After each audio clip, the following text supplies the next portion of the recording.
শুধু দর্শকবৃন্দ, আপনারা দেখছেন একি নিউজ বাংলা। আর এই মুহূর্তে আমরা উপস্থিত রয়েছি সন্দেশখালী। হ্যাঁ, সেই সন্দেশখালী বিতর্কিত এবং শাসকের রাতের ঘুম কেড়ে নিয়েছে সন্দেশখালী।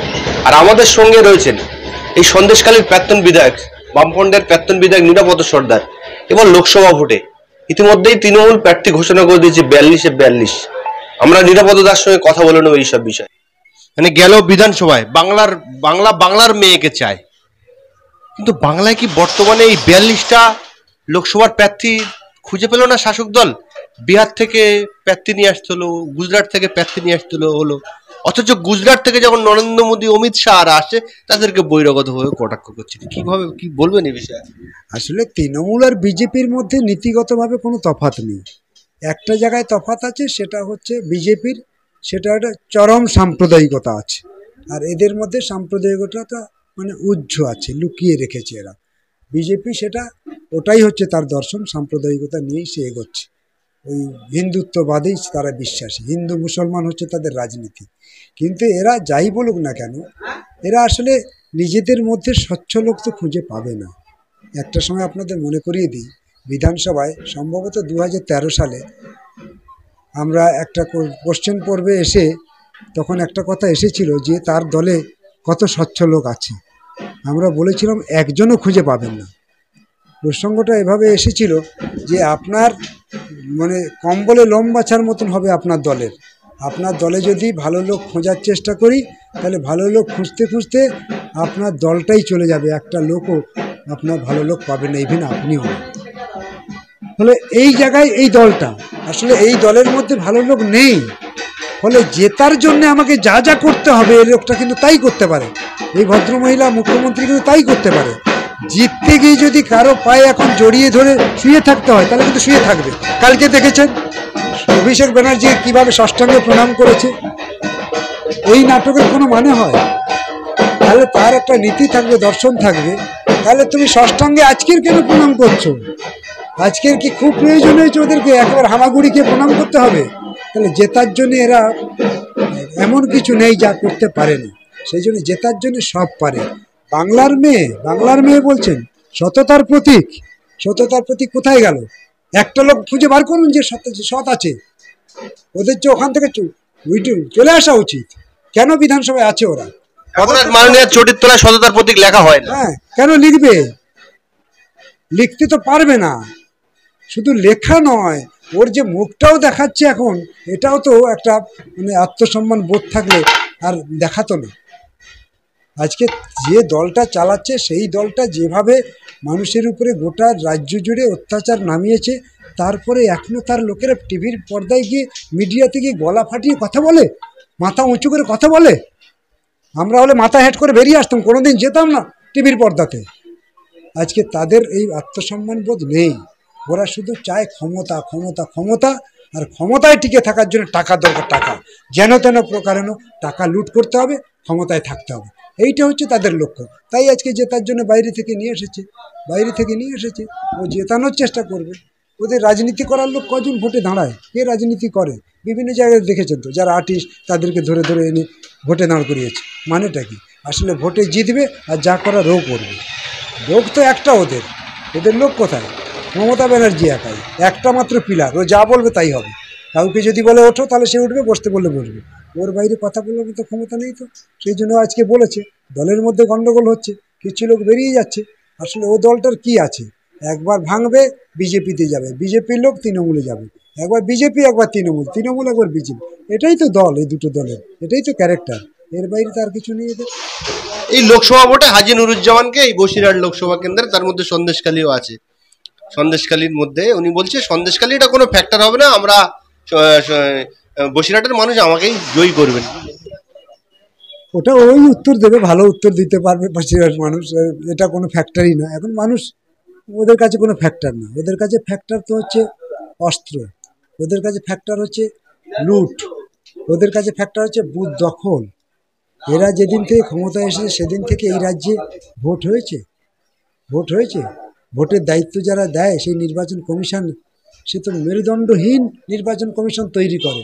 আর মমতা ব্যানার্জি যা বলে তাই করে। তার মানে ভোট ওরা চায় না। মানুষের কাছ থেকে ওরা প্রত্যাশা করে না। আর ওরা এটা ভালো করেই জানে যে মানুষ ওদেরকে ভোটে জেতাবে না, সেই জন্য ভোটে জিততে পারবে না বলেই ও বলছে মানুষ আমাকে জেতাবে। ওর কথাতেই বোঝা যায় ও জিততে পারবে না, মানুষ ওর পক্ষে নেই, সেই জন্যই তারা এরকম বলছে। ও ঠিক সেম জিনিস দেখবেন ওই আমাদের প্রধানমন্ত্রী যা বলছে যে 370, 370, তারপরে বলে 400 জিতবে, 400 জিতবে। কেন বলছে বলুন তো? আসলে ও এতদিন পরে টের পেল যে গোটা দেশে যে জোট তৈরি হচ্ছে তা তার বিরুদ্ধে, দেশ রক্ষা করার জন্য। সুতরাং আমি যাই বলি না কেন, আমার মাটির তলা যে সরে যাচ্ছে, অন্য লোক না বুঝলেও আমি তো বুঝছি, তাহলে আমাকে যদি টিকে থাকতে হয় তাহলে লোকের সামনে আমাকে বলতে হবে আমি 400 সিট পাবো, অন্তত একটু সাহস দিয়ে রাখি। সেই জায়গায় এরাও দাঁড়িয়েছে। এই যে লোকসভা ভোটে বাম আইএসএফ কংগ্রেস জোট হবে কি আপনাদের? শুনুন, আমরা তো চেষ্টা করছি দেশটাকে রক্ষা করার জন্য, আমরা কিন্তু সবাই ভোটে জেতার জন্য করছি না। তাই যদি করতাম তাহলে তো আমরা কাউকে সিট ছাড়তাম না, আমরাই তো জিতে পারতাম। এখনও কি আমাদের খুব আছে নাকি? যা আছে তাতে তো আমাদের অনেক বেশি ভোট আমরা পেতে পারি। কেন আমরা করি এটা? করি এই জন্যেই কারণ দেশটা বড় বিপদের মধ্যে আছে। দেশ রক্ষা করার দায়িত্ব অন্য কোনো রাজনৈতিক দল নিক আর না নিক, কমিউনিস্ট হিসেবে, বামপন্থী হিসেবে আমাদেরকেই নিতে হবে। সেই জন্য অনেক আগে থেকেই আমাদের সাধারণ সম্পাদক সীতারাম ইয়েচুরি দেখেছেন সমস্ত ছোট ছোট মানে বিজেপি বিরোধী দলগুলোকে ঐক্যবদ্ধ করার চেষ্টা করেছে। পার্টির কাজ যা না করেছে তার চাইতে বেশি চেষ্টা করেছে ছোট ছোট দলগুলোকে একজোট করার জন্য। কারণ বিজেপিকে ঠেকাতে হবে। বিজেপি যা করছে তাতে হিন্দু রাষ্ট্র ভারতবর্ষ হবে, এটা মানতে হবে। বলুন তো, ভারতবর্ষকে হিন্দু রাষ্ট্র করতে হবে, আর সেই প্রধানমন্ত্রী তো তাই করছে। কোথায় পুজো করছে, এ করছে, এটা কি সব হিন্দুদের প্রধানমন্ত্রীও? তাহলে এইরকম একটা প্রেক্ষিতে দাঁড়িয়ে সব বিরোধী এমপিদেরকে তাড়িয়ে দিয়ে সে নিজের মতন করে আইন পাশ করে নিচ্ছে। হিন্দু রাষ্ট্র করার ক্ষেত্রে যা যা সুযোগগুলো আছে সেগুলোকে এস্টাবলিশ করার চেষ্টা করছে। তাহলে বিরাট বড় বিপদ আমাদের কাছে, সেইটাকে আগে রক্ষা করতে হবে আমাদের। কে কটা সিট পেলাম কি পেলাম না সেটা বড় কথা নয়, কিন্তু নরেন্দ্র মোদীকে আমাদের হারানো বড় জরুরি। কারণ তা না হলে দেশটা অখণ্ড থাকবে না, দেশ বড় বিপদের মধ্যে। তাই আমাদের এত যন্ত্রণা। আমরা নিজেদের জেতার জন্য আজও ভাবছি না, আমরাও রাজ্যে ভাবছি না, দেখেছেন আমাদের রাজ্যের নেতাদের। সেই জন্যে এই দেশটাকে রক্ষা করার জন্য যতটা ত্যাগ করা উচিত তা আমরা করতে রাজি আছি। সামনে লোকসভা ভোটে আপনারা কতটা প্রস্তুতি আছে? লোকসভা ভোটে তো প্রস্তুতি আমরা অনেক আগের থেকেই নিয়েছি, দেখেছেন। ওই যেদিন থেকে আমরা ছোট ছোট দলগুলোকে আমরা ঐক্যবদ্ধ করছি, তার মানে তো তাই আমরা লোকসভা ভোটেই প্রস্তুতি নিচ্ছি। গোটা দেশের মানুষকে আমরা এই বার্তা দিচ্ছি যে সকলে মিলে বিজেপিকে হারাও। বিজেপি বড় বিপদ আমাদের কাছে। আমাদের যুক্তরাষ্ট্র কাঠামো ভেঙে দিতে চাইছে, সার্বভৌমত্ব ভেঙে দিতে চাইছে। আমরা যে ঐক্য নিয়ে বেঁচে আছি ভারতবর্ষের, নানা মানুষ বসবাস করি, নানা অংশের মানুষ, নানা জাতির মানুষ বসবাস করি, এটাই আমাদের দেশের সংবিধান। এই সংবিধান রক্ষা হবে তখন যখন আমরা নরেন্দ্র মোদীকে হারাতে পারবো। তাই সেই প্রস্তুতি শুরু হয়েছে, সেই প্রস্তুতি আজও চলছে। যতদিন না ভোট শেষ হবে ততদিন চলতে থাকবে এটা। ভারতবর্ষ গণতান্ত্রিক দেশ, বহু ভাষা বহু ধর্মের মানুষ বসবাস করে। সেই জায়গায় আমরা দেখলাম যে অযোধ্যার রাম মন্দিরে ভারতের প্রধানমন্ত্রী সেখানে শুয়ে পড়লেন। এটাকে গণতন্ত্রের পক্ষে আপনি কিভাবে দেখছেন? এটাই তো বড় বিপদ, এটাই তো বড় বিপদ। ভাবুন, 11 দিন নাকি তিনি না খেয়েছিলেন। কেন? ওই অযোধ্যায় যে রাম মন্দির হচ্ছে, ওখানে যে রামলালা তৈরি হয়েছে, তার ভিতরে একটা জীবন দান করবেন, মানে উনি ছুলেই তাই পাথরের মধ্যে একটা জীবন এসে যাবে। তো এইরকম একটা অপদার্থ প্রধানমন্ত্রী যা হিন্দুদের মধ্যে একটা বার্তা দিতে চায় যে আমি হচ্ছি তোমাদেরই মানে একজন, যা দূত, যে আমাকে ঈশ্বর পাঠিয়েছে, এই মেসেজটা দিতে চাইছে। মানে হচ্ছে ও দেশটাকে হিন্দুত্ব করতে চায়, হিন্দুদের রাষ্ট্র করতে চায়। এর চাইতে অপমানের আর কিছু হতে পারে না। এটা গোটা পৃথিবীর কাছে আমাদের দেশের মাথা হেট হয়ে গেছে।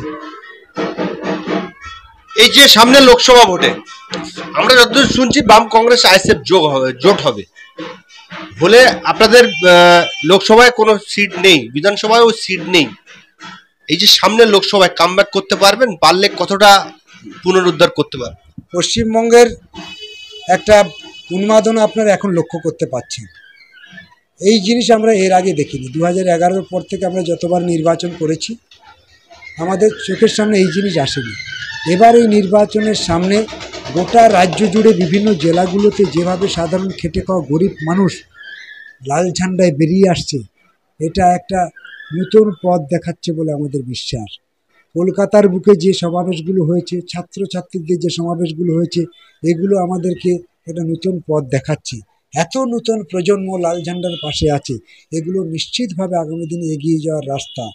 আপনারা দেখেছেন এবার বইমেলাতে, বুক স্টলগুলোতে, মানে কমিউনিস্ট পার্টির বইপত্র যা বিক্রি হয়েছে পশ্চিমবঙ্গে, যে অভূতপূর্ব সাড়া মিলেছে। এই সবগুলোকে মিলে কৃষক, ক্ষেতমজুর সকলের উপরে যে অত্যাচার হয়েছে, এই সবগুলোকে মানুষ দেখেছে এবং সেখান থেকে বেরিয়ে আসতে চাইছে মানুষ। এই সবগুলো মিলিয়ে যদি আমি বলি, তাহলে আমি বলবো যে এবার বামপন্থার দিকেই মানুষের ঝোঁক অনেক বেশি।